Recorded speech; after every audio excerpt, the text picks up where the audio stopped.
I'm a born Christian. இது சங்கித்தனமானது. நம்ம born ஹிந்துன்னு பேசுறதுக்கும் நம்ம பார்ன் கிறிஸ்டியன் பேசுறது பெரிய வித்தியாசம் கிடையாது. ரெண்டும் சங்கித்தனம்.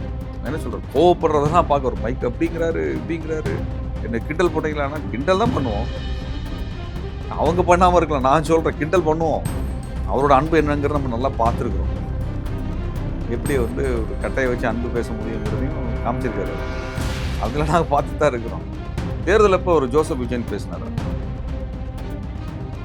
என்னைக்காவது இத்தனை வருஷம் சினிமா படத்தில் பேசினார். அப்போ மத அடையாளத்தை திட்டமிட்டு அரசியலுக்குள்ளாக கலக்கின்ற வேலை என்பது பாரதிய ஜனதா கட்சிக்கு வழிவகுக்கக்கூடிய அரசியல். நாத்திகனாக இருக்கக்கூடியவங்க இதுக்கு முன்னாடி இந்த திமுகவில் இருந்தவங்க என்றைக்காவது தன் நாத்திக அரசியலை வெளிப்படையாக அப்படி காமிச்சிருக்காங்க. நீ ஜபமாலையை தூக்கிட்டு வர்ற மாதிரி நாத்திகன் வந்து அவனுக்கு தெரிஞ்ச மாதிரி உன்னை தூக்கி போட்டு உடச்சி போட்டு வரலாம்ல, அவன் நம்பிக்கை அவன் காமிக்கலாம் இல்லைங்களாங்க. நான் வந்து இதை உடச்சி போட்டு காமிக்கிறேன்னு சொல்லி சாமி அடையாளத்தை, ஏதோ சாமி அடையாளத்தை உடச்சி போட்டு எனக்கு இதில் நம்பிக்கை இல்லை அப்படின்னு சொல்லிட்டு பண்ணா ஒத்துக்குவீங்களா? சர்மிளா டாக்கீஸ் நேயர்களுக்கு வணக்கம். இந்த நேர்காணலில் நாம் ஸ்னீக் பவர் மே 17 இயக்கத்தின் ஒருங்கிணைப்பாளர் தோழர் திருமுருகன் காந்தி அவர்கள். வணக்கம். வணக்கம். தமிழக சட்டசபை கூட்டத்தொடர் தொடர்ந்து நடைபெற்று கொண்டிருக்கு. ரொம்ப பரபரப்பான விவாதங்கள் டெய்லியும் நடக்கிறத பார்க்க முடியுது. நேற்று ஒரு முக்கியத்துவமாக கடையநல்லூர் திமுக எம்எல்ஏ ராஜேந்திரன், அவர் குறையாகவும் சொல்லலாத நிதியமைச்சர் தன்னுடைய மொழியை வந்து கொஞ்சம் கவனமாக பேசணும், சில சொற்கள் வந்து விடுபட்டு போகுது, தமிழ் இலக்கணத்துக்கு அப்பாற்பட்டு அது இருக்கு, அதை ஒட்டி அவர் பேசணும்னு அப்படின்ற ஒரு ரெக்வஸ்டாக அதை பேசுகிறாரு. ஆனால் அதை வந்து ரொம்ப கோபத்தோடு அணுகினார் நிதியமைச்சர் மரிய வில்சன். என்ன நக்கல் பண்ணுறீங்களா? அவர் வந்து அதை எதிர்த்து பேசினா கூட பிரச்சனை இல்லை. ஆனால் அவர் சொன்ன சில விஷயங்கள், எனக்கு கிறிஸ்டியானிட்டி ஒரு மொழியை கற்றுக் கொடுத்துருக்கு, அன்பின் மொழி, இரக்கத்தின் மொழி, அமைதியின் மொழி வந்து அது எனக்கு கற்றுக் கொடுத்துருக்கு கிறிஸ்டியானிட்டி, நான் இப்படி தான் பேசுவேன், இதனுடைய யூனிக் அப்படின்னு அவர் சொல்கிறாரு. பலரும் அதை விமர்சனம் பண்ணுறாங்க. நம்ம எப்படி அதை பார்க்கறது? நீங்களுமே வந்து ட்விட்டரில் அதை குறித்து ஒரு dear minister Maria Wilson, I am a born Tamilan grown as a communist அப்படின்னு நீங்களும் போஸ்ட் போட்டிருக்கீங்க. பலருமே எதிர்த்து பேசுறதை பார்க்க முடியுது. உங்களுடைய பார்வை என்ன இதில்? அதாவது தமிழ் மொழியில பேசுறது அது வந்து ஒரு இலக்கிய நடையில தான் பேசணும் அல்லது சங்கத்தமிழ் படி தான் பேசணும்லாம் நம்ம கேட்கல. பிற மொழி கலப்பு இல்லாமல் பேசணுன்றது ஒரு இயல்பான ஒன்று. அரசியலில் வந்து ரொம்ப முக்கியமான ஒன்று. நீங்கள் ஒரு பிஸ்னஸில் இருக்கிறீங்க அல்லது பயிற்றுவிக்கு பண்ணக்கூடிய இடத்துல இருக்கிறீங்க, வேறு எதில் இருக்கிறீங்க அப்படின்னா அது பெருசாக பார்க்க மாட்டாங்க. நீங்கள் அரசில் இருக்கிறீங்க, பொறுப்புமிக்க அமைச்சராக இருக்கிறீங்க அப்படிங்கும் பொழுது உங்கள் மாநிலம் வந்து மொழியை உயர்த்தி பிடிக்கக்கூடிய மாநிலம், மொழி தான் அடையாளமாக உயர்த்தி பிடிக்கக்கூடிய மாநிலம் அப்படின்னும் பொழுது உங்கள் மொழி ஆளுமையோடு நீங்கள் பேசுவது ரொம்ப முக்கியம். அதில் வந்து ஆங்கில கலப்போடு பேசுறது, பிறமொழி கலப்போட பேசுறதுங்கிறது ஏதாவது ஒரு 2 வார்த்தைகள் வருவது வேறு, அது அத்தியாவசியமான வார்த்தைகளை பேசுறதுங்கிறது வேறு. ஆனால் அது வந்து ஒரு ஒரு நடையாகவே எல்லா இடத்துலையும் பயன்படுத்துறது அப்படின்னும் பொழுது நீங்கள் 2 மொழியாகவும் இல்லாமல் இருக்கிறீங்க. உங்களுக்கு எந்த மொழியில் ஆளுமை இல்லாமல் இருக்கிறீங்க. நீங்கள் உங்களை ஆங்கில மொழியும் அதில் கிடையாது. ஆங்கிலம் படித்தவனுக்கும் அது புரியாது. தமிழ் மட்டுமே தெரிஞ்சவனுக்கும் அது ஒன்றும் புரியாது. யாருக்குமே புரியாத இடத்துக்கு நீ கொண்டு நிறுத்துற மாதிரியான ஒரு இடம் வந்து நிற்கிது. இது அடிப்படையில் இந்த மொழி கலப்புங்கிறதுடைய பிரச்சனை வந்து அதுதான். இப்போ அதனால் இந்த மொழி அப்படிங்கிறத பயன்படுத்தும் பொழுது நீங்கள் வந்து இயல்பான நடைமுறையில் என்ன இருக்குதோ அந்த மொழி நடையிலே நீங்கள் பேசலாம். நீங்கள் வந்து சுத்தமான ஒரு தனித்தமிழில் தான் பேசணும் அல்லது சங்கத்தமிழில் தான் பேசணும், ஒரு இலக்கிய தமிழில் தான் பேசணும்னு இல்லை. இயல்பாகவே தமிழ் மொழியில் பேச முடியும். எல்லா வார்த்தைகளும் நம்மளுக்கு தெரிந்த வார்த்தைகள் தான். சரிங்களா? அது வந்து இப்போ யுனிக்கான ஒரு என்னுடைய மெத்தட் அப்படின்னு அவர் பேசுகிறார், ஸ்டைல்னு அவர் பேசுகிறார். 2 மொழி கலந்து பேசல என்ன யுனிக் இருக்குது? அது வந்து உங்களுக்கு வந்து மொழி அறியாமையே தான் காமிக்குதே ஒழிய அதில் யுனிக்னஸ்ன்னு சொல்லி எதுவுமே கிடையாது. அதில் 2 யுனிக்னஸ் இருக்க போகுது. 2 மொழியை கலந்து பேசுறது வந்து பெருமையான விஷயமா, பெருமைக்குரிய விஷயமா என்ன? உங்களுக்கு 2 மொழியுமே சரியாக கையாள தெரியலங்கிறதான் காமிக்குது. இவ்வளோ விடுங்க, ஒரு ஒரு இங்கிலாந்து பாராளுமன்றத்தில் பேசும்பொழுது பாராளுமன்ற உறுப்பினர் வந்து தமிழையும் ஆங்கிலத்தையும் கலந்து பேசினாரா சிரிக்க மாட்டானா? ஜப்பானுடைய பாராளுமன்றத்தில் பேசினா சிரிக்க மாட்டானா? 2 மொழி கலப்பில் பேசினா சிரிக்க மாட்டானா? இல்லை அமெரிக்காவில் பேசினா சிரிக்க மாட்டானா? அப்போ நீங்கள் வந்து மொழி கலப்பில் குறைச்சிக்கிறேன், நீங்கள் பேசலாம். உங்களுக்கு அதில் சிரமங்கள் இருக்குன்னா சிரமம் இருக்குது. நான் மாற்றிக்கிறேன்னு சொல்லலாம். அது எல்லாரும் ஏற்றுக்க தான் போகிறோம். ஏன்னா இங்கே எல்லாருக்குமே வந்து ஒரு கட்டத்தில் அந்த மொழி பயன்படுத்துறதுல சிக்கல் வந்ததுன்னா கற்றுக்கிற முயற்சி எடுக்கிறதுல தப்பு கிடையாது. குற்றமா வந்து இது கொலை குற்றமாவா யாரும் சொன்னோம் அப்படி இல்லை.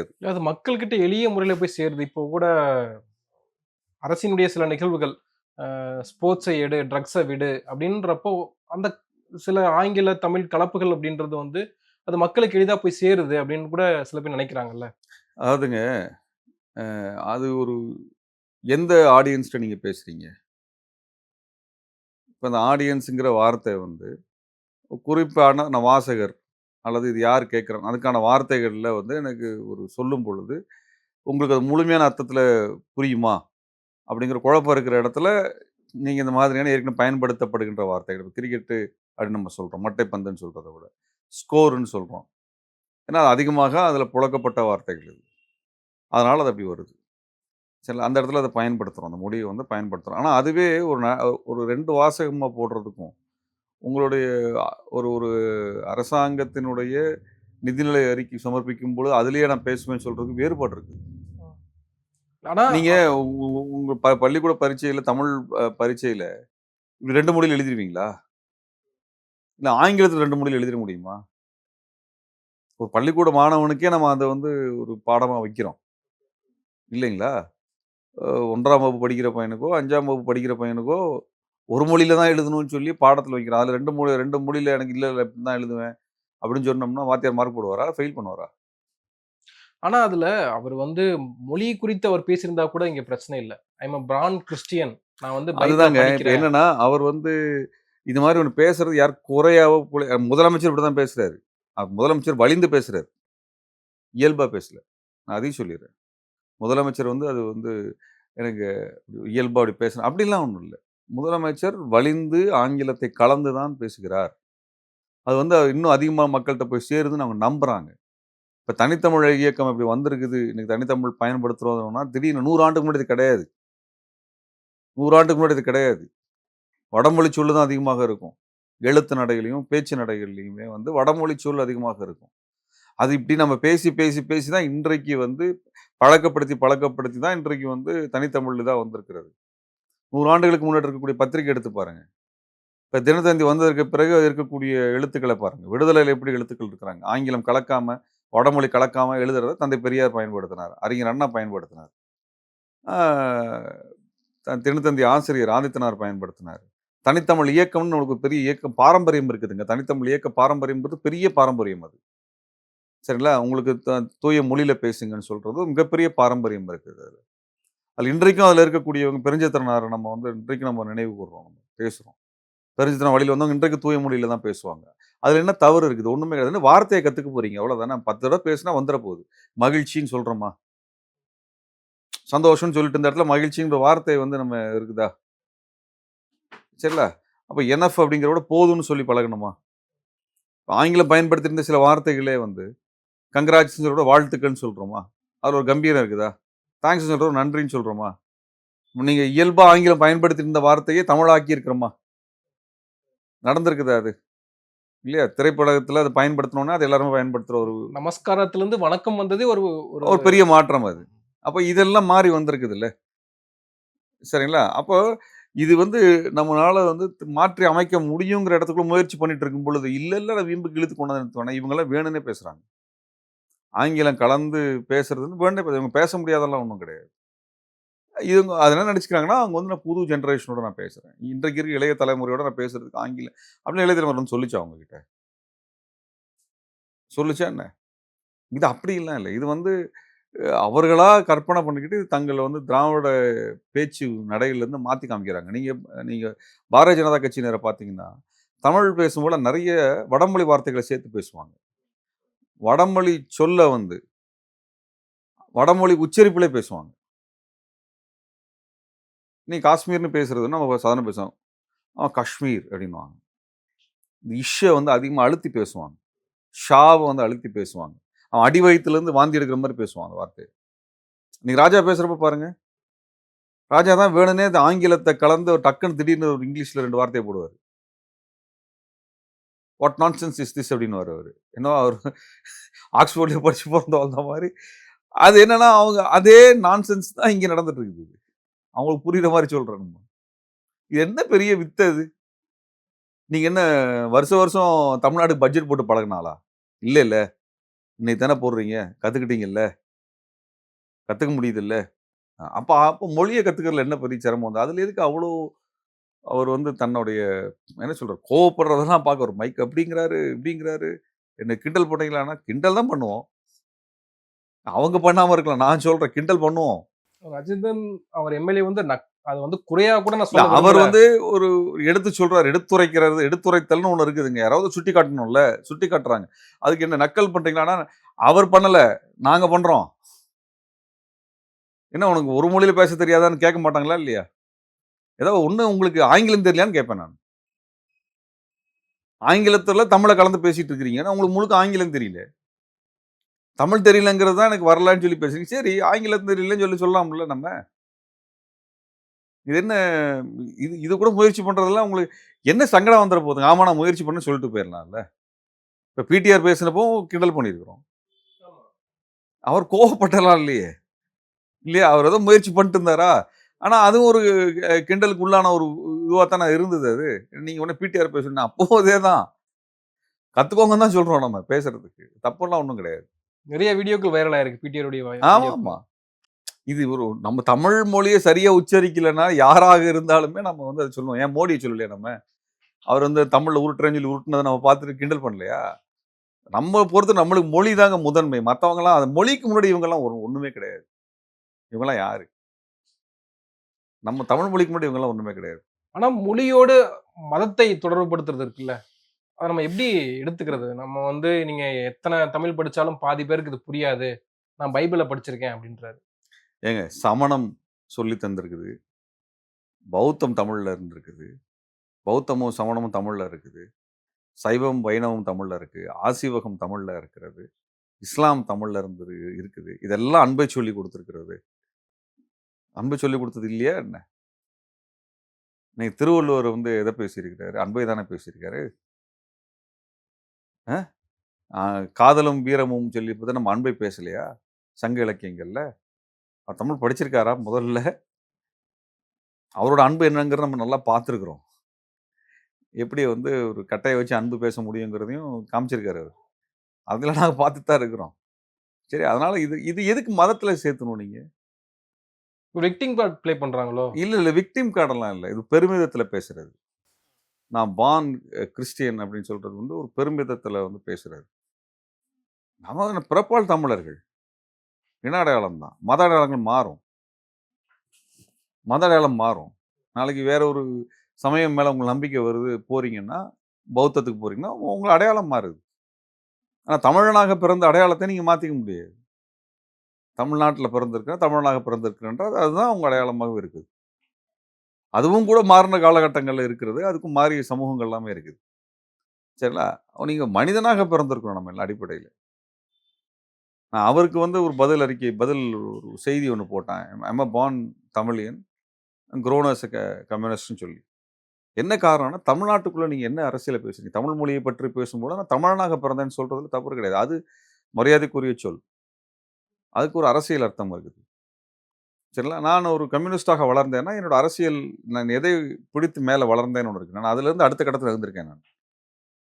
மார்க்சியம்ங்கிறது உலக அளவிலான மனிதநேயத்திற்கான சொல்லாடல் அது. அனைவரையும் தோழனாக ஏற்றுக்கொள்ளக்கூடிய ஒரு அரசியல் அது. அதை நான் ஏற்றிருக்கிறேன். தமிழனாக பிறந்து சர்வதேச அரசியலுக்கான, சர்வதேச அளவில் மனிதநேயத்திற்கான மனிதனாக நான் மாறியிருக்கிறேன்றதான் நான் அத சொல்றேன் நான். இப்போ பார்ன் கிறிஸ்டியன் அப்படின்னா, ஏன் பார்ன் மத்ததா இருக்கிறவனெல்லாம் தமிழ் பேசுறது இல்லையா? அல்லது தமிழ் தெரியாதா? அவனுக்கெல்லாம் இங்கிலீஷ்னா நீங்க என்ன அ இது ஒரு ஆங்கிலேயனா பிறந்திருக்கிறீர்களா? இது வந்து ரொம்ப மதத்தோட சேர்த்தும் பொழுது கொச்சைப்படுத்துறது, ஒட்டுமொத்த மத நம்பிக்கை கொண்ட அந்த கிறிஸ்துவ மத நம்பிக்கை கொண்டவர்களையே எல்லாத்தையும் கொண்டு வந்து பிரச்சனையில இழுத்து விடுறது. இது சங்கித்தனமானது. நம்ம பார்ன் ஹிந்துன்னு பேசுறதுக்கும், நம்ம பார்ன் கிறிஸ்டியன் பேசுறது பெரிய வித்தியாசம் கிடையாது. 2ம் சங்கித்தனம். சங்கித்தனம் அப்படின்னா மத அடிப்படைவாதம் தான். மதத்தை முன்னிறுத்தி மதத்தினோட அனைத்து அ பிற்போக்குத்தனத்தையும் முன்னிறுத்தி அதை பெருமையாக கொண்டாடுவதனுடைய வெளிப்பாடு தான் அது. சரிங்களா? அப்போ வந்து இது அடிப்படையில ஒரு மதவெறி மனப்பான்மை கொண்டவர்கள் எப்படி பேசுறாங்களோ, அதற்கு ஒப்பீடாகத்தான் நான் இத பார்க்க முடியும். எப்படி மதம் உனக்கு உங்களுக்கு ஞாபகத்துக்கு வருது? எப்படி ஜெபமாலைய தூக்கிட்டு வந்து இதோட நிதிநிலை அறிக்கையோட கூட்டு வர்றீங்க? யாரு வரி கட்டியிருக்கிறான்? எல்லாரும் தானே வரி கட்டியிருக்கிறான். உங்களுக்கு நம்பி இருக்குன்னா, அது வீடோட வச்சுக்கோங்க. நீங்க சட்டசபைக்குள்ள நுழையிறீங்கன்னா, அது அனைத்து சமய நம்பிக்கை கொண்டவர்கள், சமய நம்பிக்கை அற்றவர்கள் அனைவரும் சேர்ந்து வாக்களித்து தேர்ந்தெடுக்கப்பட்ட பிரதிநிதிகள் அங்க இருக்கிறாங்க. ஏன் நீங்க உங்க தொகுதியில போய் ஜெபமாலை வச்சிருக்கவங்க மட்டும் தான் ஓட்டு போடுன்னு சொல்லி கேட்டீங்களா? இல்ல. அங்க எல்லாரும் ஓட்டு போட தானே கேட்டீங்க. அப்புறம் எதுக்கு ஜெபமாலை தூக்கிட்டு வர்றீங்க? நீ ஜெபமாலைய வச்சு கும்பிட்டா என்ன? பைபிள் வச்சு கும்பிட்டா என்ன? கீதைய வச்சு கும்பிட்டா என்ன? அது எதா இருந்தாலும் உங்க வீட்டோட வச்சுக்கோங்க அத. அது உங்க வீட்டோட இருக்கணும். இங்க என்ன இல்ல வேலை ஒரு அதுக்கு? இந்த அரசு ஒரு புதுவிதமான விஷயங்கள முன்னெடுக்கிறத பார்க்க முடியுது. குறிப்பாக வந்து ஒரு பக்கம் ஆ மேரி மாதா சிலையும் குடுக்குறாங்க. பெரியாருடைய புத்தகத்தையும் முதலமைச்சர்ட்ட குடுக்குறாரு இந்து அறநிலைத்துறை அமைச்சர் ரமேஷ். அப்போ ஒரு புதுவிதமான அரசியல எடுக்குறாங்களோ? இல்லைங்க. இவங்க என்ன பண்றாங்கன்னா, மதத்தை அரசியலோடு இணைக்கலாம். அதுல எந்த தவறும் கிடையாது. அப்படின்னு ஒண்ண தமிழ்நாட்டுக்கு கத்து தர விரும்புறாங்க. இது சங்கியுடைய அரசியல். நம்ம ஏன் பாரதிய ஜனதா கட்சி நிராகரிக்கிறோம்னா, அது மதத்தை மையமாக வைத்து பேசுகின்ற அரசியல். அப்ப நம்ம வந்து இந்துத்துவ அரசியல் இங்க எடுபடல அப்படின்னு உடனே, சரி இந்து மதத்த சொன்னா அரசியலோட சேர்ந்தா நீ ஏத்துக்க மாட்டேங்கிற. நான் கிறிஸ்தவத்த அரசியலோட சேர்த்துறேன். இவங்க யாராவது இந்த இந்த இந்த கட்சிக்காரனுங்க யாராவது தேர்தல் அப்ப இது மாரி ஏதாவது பண்ணாங்களா? தேர்தல் அப்ப ஒரு ஜோசப் விஜயன் பேசினாரா? என்னைக்காவது இத்தன வருஷம் சினிமா படத்துல பேசினாரா அவரு? அப்ப மத அடையாளத்தை திட்டமிட்டு அரசியலுக்குள்ளாக கலக்கின்ற வேலை என்பது, பாரதிய ஜனதா கட்சிக்கு வழிவகுக்கக்கூடிய அரசியல். அத கண்டிச்சாகணும். நீங்க வந்து இதுல வந்து ஒதுங்கி கண்டும் காணாம போயிற முடியாது. ஒரு புது கட்சியா வந்திருக்கிறாங்க. அவங்க ஒரு விஷயத்த நடத்தி காமிக்கட்டும் அப்படிங்கிறதுல நம்ம உடன்படுறோம். பெரியார ஏத்துக்கொண்டோம், அம்பேத்கர் ஏத்துக்கொண்டோம், பெரியாருடைய நாத்திகத்தை நீங்க ஏத்துக்கொள்ள எல்லாத்தையும் ஒத்துக்கிறோம். திமுகவும் அதே மாதிரி ஒன்றே குலம் ஒருவனே தேவன்லாம் சொன்னாங்க. நம்ம வந்து அதுல வந்து பார்க்கும் பொழுது உங்களுக்கு ஒரு ஒரு முற்போக்கு அரசியலை கொண்டு வாங்கன்னு பேசுறோம். அன்றைக்கெல்லாம் இன்னைக்கு திடீர்னு வந்து ஒரு மதத்தை கொண்டு வந்து நீங்க வந்து இந்துத்துவ அரசியல் எப்படி அரசியலோட கலந்து இங்க வடநாட்டுல நடக்குதோ, அதே வேலைய இப்போ வந்து நான் வந்து கிறிஸ்தவத்த கலந்து நான் வந்து அரசியலோட கலக்கிறேன் அப்படின்னா பார்த்துட்டு சும்மாலாம் இருக்க முடியாது. நீங்க அரசியல் நடவடிக்கை நடத்துங்க. நல்ல நடவடிக்கையா இருக்குதுன்னா பாராட்டுறோம். அத வந்து மக்கள்ட்ட நாங்களே ஆதரிச்சு எடுத்து கொண்டு போறோம். அது நம்ம செய்யலாம். உன் மதத்த கலக்கிறதுக்கா வேலை அதுக்கா ஓட்டு போட்டான்? நீ வீட்ல வச்சுக்கோ. உன் சாமி நம்பிக்கைய வீட்டோட வச்சுக்கோ பார்த்துக்கோ. அ நாத்திகனா இருக்கக்கூடியவங்க இதுக்கு முன்னாடி இந்த திமுகல இருந்தவங்க. என்றைக்காவது தன் நாத்திக அரசியல வெளிப்படையா அப்படி காமிச்சிருக்காங்களா? நீ ஜெபமாலைய தூக்கிட்டு வர்ற மாரி. நாத்திகன் வந்து அவனுக்கு தெரிஞ்ச மாரி உன்ன தூக்கி போட்டு உடைச்சு போட்டு வரலாம்ல? அவன் நம்பிக்கை அவன் காமிக்கலாம் இல்லைங்களாங்க? நான் வந்து இத உடைச்சு போட்டு காமிக்கிறேன்னு சொல்லி சாமி அடையாளத்த ஏதோ ஒரு சாமி அடையாளத்த உடைச்சு போட்டு, எனக்கு இதுலலாம் நம்பிக்கை இல்ல. அப்படின்னு சொல்லிட்டு பண்ணா ஒத்துக்குவீங்களா? ஆனா கடந்த காலங்கள்ல இப்போ இன்னொரு விமர்சனம் முன்வைக்கப்படுது. திமுக வந்து நாத்திகம் பேசுது. ஆனா அவங்க வந்து தங்களுடைய நாத்திக எதிர்ப்ப திமுக நாத்திகம் பேசல. ம். திமுகவுக்கும், திகாவுக்கும் உள்ள வேறுபாடே அதுதான். ஒன்றே குலம் ஒருவனே தேவன்னு அவங்க சொல்லிட்டு, அதுல கடவுள் நம்பிக்கைய அவங்க மறுக்கிறது கிடையாது. இப்ப நீ திமுகல யாருங்க எத்தன பேருங்க நாத்திகர் இருக்கிறாங்க? இல்ல ஸ்டாலின் வந்து அவருக்கு கடவுள் நம்பிக்கை இல்லன்னு வேல் தூக்குறாரு. நாடகம் ஆடுறாங்க. அப்படின்லாம் விமர்சனங்கள் இல்லைங்க. முன்வைக்கப்படுச்சுல்ல. இப்ப ஸ்டாலின் அவர்கள் வந்து நாத்திகராக அவரது நம்பிக்கை. அவர் அரசாட்சியில எங்கேயுமே நாத்திகனா இருக்கிறவனுக்கெல்லாம் வந்து சலுகைன்னு சொல்லி எதாவது அறிவிச்சாரா? அப்படிதான் அறிவிப்பு திட்டம் ஏதாவது வந்ததா? மாணவர்கள் நாத்திகர்களாக மாறினீர்கள் என்றால், உங்களுக்கு நான் இவ்வளவு தருவேன்னு சொல்லி சொன்னாரா ஏதாவது? இல்ல அவர் பெரியார் புத்தகத்த தூக்கிட்டு நிதிநிலை அறிக்கையோட வந்தாரா? ஓகே. ம். ம். வரலைல்ல. கடவுளை கற்பித்தவன் மூடன் அப்படின்னு சொல்லிட்டு ஒரு புத்தகத்த தூக்கிக்கிட்டு, நிதிநிலை அறிக்கையோட வந்தா பார்த்து சும்மா இருப்பீங்களா? அவர் வந்து மத்த மக்களுடைய மனநிலைக்கு அவர்களை ஆதரிப்பது. நம்ம வந்து ஒரு நாத்திகனா இருக்கிறவனுக்கு கடவுள் இல்லன்னா எல்லா கடவுளும் இல்ல தான் அது. இந்து கடவுள் இல்லை, இஸ்லாம் கடவுள் இல்லை, கிறிஸ்தவ கடவுள் இல்லைன்னு தனித்தனி பிரிச்சு சொல்லல. கடவுள் இல்லன்னா கடவுள் கடவுள் இல்லன்னு தான் சொல்லியிருக்காரு. இந்து கடவுள் இல்லை, கிறிஸ்தவ கடவுள் இருக்குன்னா சொல்லியிருக்கிறாங்க. கடவுள் இல்லன்னா கடவுள் இல்லை தான் அது. அதோட அது முடிஞ்சு போகுது. அதுக்காக அவர்கள் நம்பிக்கையை நம்ம கொச்சைப்படுத்துறதுங்கிறது இல்ல. இப்ப நான் நாத்திகன். என் வீட்ல நாத்திகர்கள் கிடையாது. சரிங்களா? என் அம்மா நாத்திகர்கள் கிடையாது. என் தங்கை நாத்திகர் கிடையாது. என் மனைவி நாத்திகர்கள் கிடையாது. சரிங்களா? அதுக்காக அவங்களுடைய இதெல்லாம் நம்பிக்கை நம்ம போட்டு உடைக்கிறோமா? நாத்திகன் தாங்க இதெல்லாம் கோயில் இடிக்காத ஒரே ஒருத்தன் நாத்திகன் மட்டும் தான். மீதி எல்லா மத நம்பிக்கைக்காரனும் அடுத்தவனோட மத வழிபாட்டு தலத்த இடிச்சிருக்கிறான். இவனுக்கு தான் அத பண்ணுவானுங்க. இவனுக்கு தான் நாத்திகனாவே நடந்துக்குவானுங்க. மத்த நம்ம மதத்த பார்த்த வரைக்கும். சரிங்களா? அப்ப இது நீங்க வந்து நீங்க சாமி கும்பிடுறீங்க. இப்ப சரஸ்வதி பூஜை வந்ததுன்னா, எங்க வீட்ல எங்க அம்மா வந்து புஸ்தகத்த கொண்டு வந்து வைப்பாங்க. அதுல நம்மளுக்கு நம்பிக்கையே கிடையாது. எங்க வீட்டுல கார்ல் மார்க்ஸோட புக்கும் சரஸ்வதி பூஜைக்கு போகும். பெரியார் புஸ்தகமும் போகும். அவங்கள பொறுத்தவரைக்கும் அது புஸ்தகம். அத எடுத்து அங்க பூஜையில வைக்கிறாங்க. அது அவங்க நம்பிக்கை. அத போய் அங்க வைக்கிறதுனால எதுவும் நடந்துற போறதில்ல நம்மளுக்கு ஒரு நாத்திகனுக்கு நல்லா தெரியும். அத போய் புடுங்கி கொண்டு வந்து எப்படி வைக்கலாம்னு அப்படிலாம் சொல்ல மாட்டாங்க. நானும் சொன்னதில்ல, எங்க அப்பாவும் சொன்னதில்ல. அது அவர்கள் நம்பிக்கை அவங்க பண்ணணுங்கிறது தான். இங்கே வந்து இப்ப தாவேக அரசு வந்து வேண்டுமென்று திட்டமிட்டு பாரதிய ஜனதா கட்சியினுடைய அரசியலை இவர்கள் கிறிஸ்தவத்தை வைத்து செய்கிறார்கள். கிறிஸ்தவத்தை வச்சு செய்றாங்க. நார்மலைஸ் பண்றாங்க. இயல்பாக்குவது. அது ஒண்ணும் இல்ல. என்னப்பா என்னப்பா ஜெபமாலையா அந்த அமைச்சர் தூக்கிட்டு போலயாப்பா? இப்ப நான் வந்து சாய்பாபா படத்த போட்டு தூக்கிட்டு போறேன்ப்பா. நான் வந்து ஐயப்பன் மாலைய போட்டு தூக்கிட்டு போறேன்ப்பா. அப்படின்னு சொல்லி அடுத்து அவன் வருவான். வேளாண் நிதிநிதி அறிக்கையே வந்து திருப்பதி ஏழுமலையான் அதுதான் கோயிலுக்கு சொல்றேன். கொள்கை அவரு தானே என்ன வந்துச்சு. விவசாயி அவரு? திருப்பதி ஏழுமலையான் விவசாயியா? அவர் மலை மேலலாம் உட்கார்ந்திருக்கிறாரு. அவருக்கு விவசாயத்துக்கு என்ன சம்மந்தம் இருக்குது? உனக்கு வந்து அது நம்பிக்கை இருக்கா? நீ போ, நீ வா. அரசு அதுல இணைக்காது. மதத்திற்கு அப்பாற்பட்ட அனைத்து மக்களும் நம்புகின்றது அரசியல் சாசனம் தான் இங்க வந்து கடவுளாக இருக்கணும். முதன்மை பொருளாக இருக்க வேண்டியது எது? அரசியல் சாசனம் தானே. அரசியல் சாசனம் தானே வணக்கம் தெரிவிக்கிறோம் நம்ம. அத தூக்கி அத வச்சுக்கணும். உனக்கு சாமி பக்தி இருக்குன்னு எங்கேயோ போய் உருளு, பொருளு, மொட்டை அடி, காது குத்தி எதையோ பண்ணித்தோ. அது உன் தனிப்பட்ட பிரச்சனை. அரசை வந்து அதில இணைக்கக்கூடாது தப்பு. இதே மாரி வேலைய திரும்ப செஞ்சான்னா, கடுமையான எதிர்ப்பையும், போராட்டத்தையும் செஞ்சே ஆகணும். வேற வழியே கிடையாது. இவங்களோட முட்டாள்தனத்துக்காக நம்ம தமிழ்நாட்டுடைய எதிர்காலத்த நாசப்படுத்த முடியுமா? நாளைக்கு பிஜேபி காரன் வந்து எல்லாத்தையும் செய்வான். இதுல பிஜேபின்னு சொல்லுகிற போது, பிஜேபி ஒருவேளை ஒரு திமுக இதெல்லாம் செஞ்சிருந்தாங்க அப்படின்னா, மிகப்பெரிய அளவுக்கு பாஜகவுடைய எதிர்ப்பு, இல்ல எச்ராஜா இன்னைக்கு அமைதியா இருந்திருப்பாரா? அப்படின்லாம் நமக்கு தெரியல. ஒருவேளை இல்ல திமுக ஆட்சியில கிறிஸ்தவ நடந்திருந்துச்சு. அடையாளத்த தூக்கி இருந்தா சொல்றீங்களா? ஆமா. அவங்க வந்து எந்த அடையாளத்த தூக்கி இருந்தாலும் கத்திருப்பானுங்க. இப்ப நீங்க ஏன் வந்து பிஜேபி இதுல பேசவே இல்ல, அமைதியா இருக்குன்னு பார்த்தா, எச் ராஜா வாயவே திறக்கல. எல்லாத்தையும் அ அடக்கி அமைதியா அவங்க பிஜேபி உட்கார்ந்திருக்காங்கன்னா, இது வந்து பிஜேபியோட அரசியல். நாளைக்கு நம்ம பண்ணலாம்ல. ஓகே.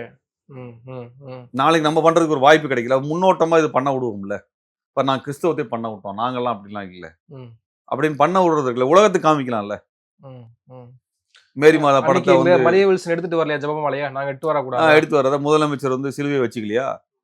இவர் வந்து இதுக்கு போலயா? அவர் அதுக்கு பண்ணலையா? நாம பார்ன் கிறிஸ்டியன்னு சொல்லலையா? அப்ப நான் பார்ன் ஹிந்து, நான் பார்ன் வைஷ்ணவேட்டு, நான் பார்ன் சைவேட்டு, அப்புறம் அடுத்து நான் பார்ன் காஸ்ட்டு எல்லாம் வந்து தொலையும்ல.